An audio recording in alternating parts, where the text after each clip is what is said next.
अब equation of plane करते हैं। तो जैसे इक्वेशन ऑफ स्ट्रेट लाइन के केस में हमने इक्वेशन ऑफ स्ट्रेट लाइन को डिराइव किया था, है ना। उसी तरह से प्लेन की इक्वेशन को डिराइव करेंगे शुरू में। स्ट्रेट लाइन के केस में हमने क्या किया था कि यदि ये स्ट्रेट लाइन की इक्वेशन हमको डिराइव करनी है तो हमको क्या चाहिए होता था, कोई तो एक पॉइंट उस स्ट्रेट लाइन पे, है ना, एक कोई पॉइंट ए जिसका प्रोजेक्शन वेक्टर जो है वो ए हो, है ना। एक तो ये हमारी रिक्वायरमेंट होती थी, और क्या, इस लाइन के पैरेलल कोई भी वेक्टर, मतलब इस लाइन के डायरेक्शन रेशियोज अपने को मालूम चल जाए, है ना। उस वेक्टर को अपन ने बी बोला था। तो हमने क्या किया था भाई, कोई भी एक जनरल पॉइंट हमने ले लिया जिसको आर हमने बोल दिया, जिसका पोजीशन वेक्टर आर। तो फिर हमने कहा कि भाई ये वाला जो वेक्टर है ए आर वेक्टर इस बी वेक्टर के पैरेलल होगा। तो ए आर को हमने लैम्डा बी, है ना, इस तरह से इक्वेट कर दिया।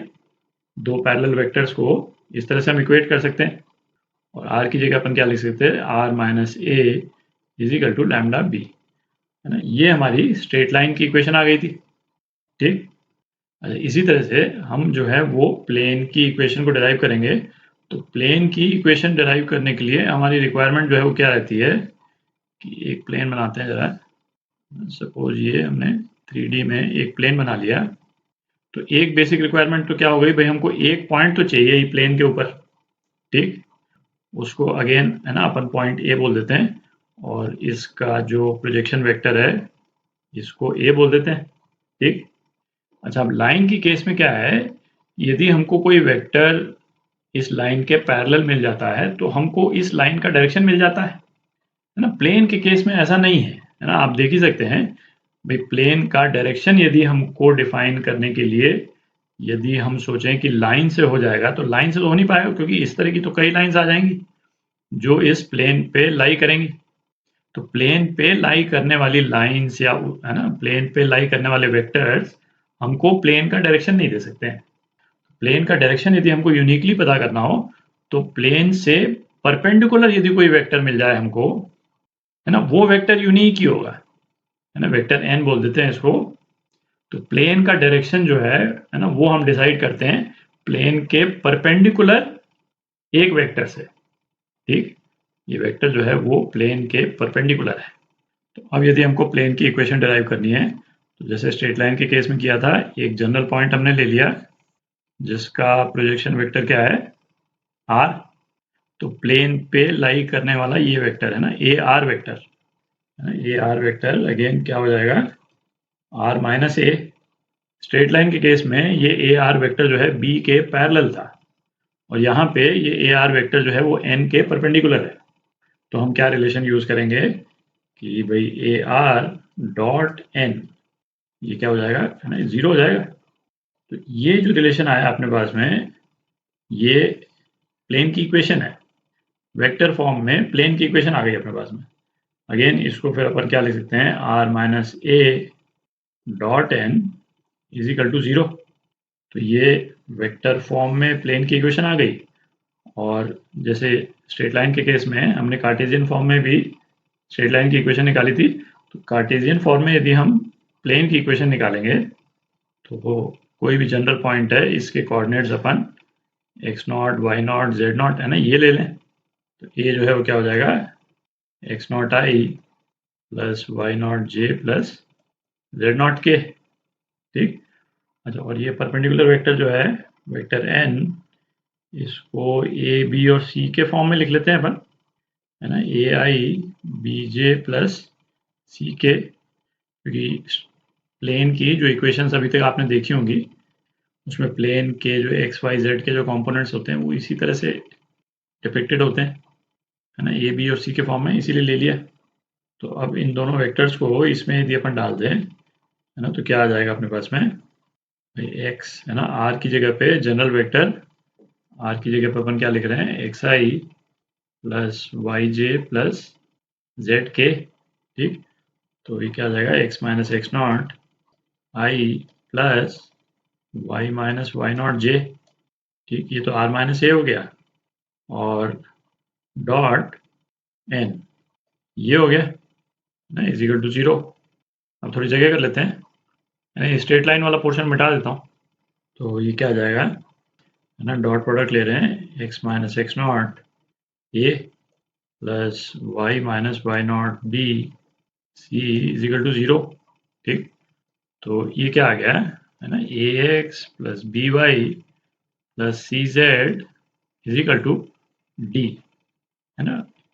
ये जो कांस्टेंट वाला पोर्शन है सबको अपन राइट हैंड साइड ले गए तो ये डी आ गया। तो ये कार्टेशियन फॉर्म में प्लेन की इक्वेशन आ गई अपने पास, है ना। इसमें इंपॉर्टेंट पॉइंट क्या है, ये जो ए बी और सी जो है इस प्लेन की इक्वेशन में जो आ रहे हैं वो प्लेन के परपेंडिकुलर जो वेक्टर है ना, ये वेक्टर n उसके डायरेक्शन रेशियोज हैं।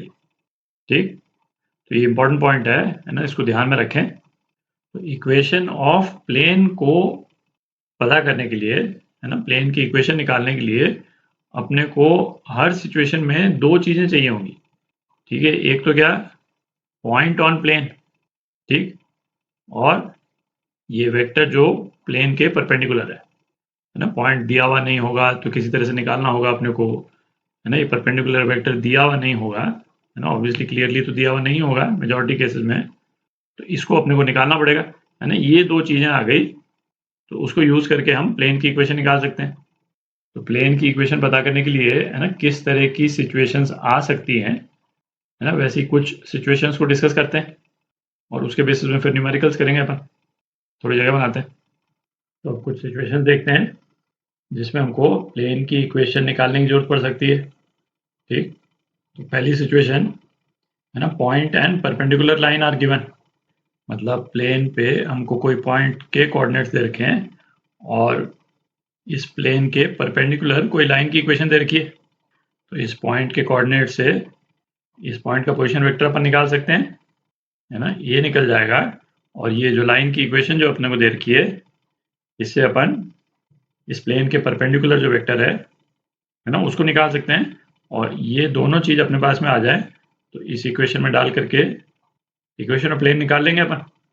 ठीक, दूसरी situation, two lines lying on a plane are given, मतलब इस प्लेन पे, है ना, कोई दो लाइंस जो इस प्लेन पे लाई कर रही हैं, है ना, वो यदि अपने को दी हुई हो, है ना, इस तरह से उनकी इक्वेशन यदि अपने को दे रखी है, लाइन की इक्वेशन मालूम है तो पॉइंट तो अपन निकाल ही सकते हैं, तो पॉइंट तो निकल ही जाएगा।